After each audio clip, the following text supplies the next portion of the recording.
So you watched Forge and Fire and decided, now I want to start making a knife or knives. So this is kind of my version of it and down the rabbit hole, or my version of down the rabbit hole. Many people post, what tools do I need? And this is kind of my journey of where I started, where I'm at. And it can definitely be done minimalistic.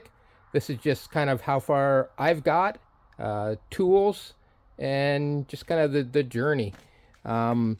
So for me, it started with my interest, and I decided to take a blacksmithing course. So from that, I got the interest in blacksmithing. So it's kind of a side journey, and got into doing a little bit of blacksmithing, coal forge. So then, when you come to start making knives, there's a lot of tools you need, or should need and could use. So then there's the grinder, 2x72 grinder. You're gonna need belts. Back to the forging, anvil, hammers. Then when it comes to the belt grinder, can't forget the whole journey of attachments. It just never seems to end for the attachments you need for bladesmithing, but a very handy tool to have.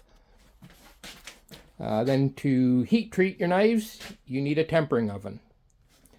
Some of the other tools you'll need: welder, chop saw, table saw, drill press, and lots of your hand tools, etc. Jigs for doing bevels, acid for etching. Excuse the mess, it's kind of how I roll, my chaos. Work hard, then clean, then repeat. So you want to finish knife handles, make them symmetrical. A router and table is a handy tool to have. And then we talk about finishing knives. So I made a station and a tool to hold for hand sanding knives and handles. Then we also look at polishing to finish knives. So for that you need different wheels, different components, rubbing compounds.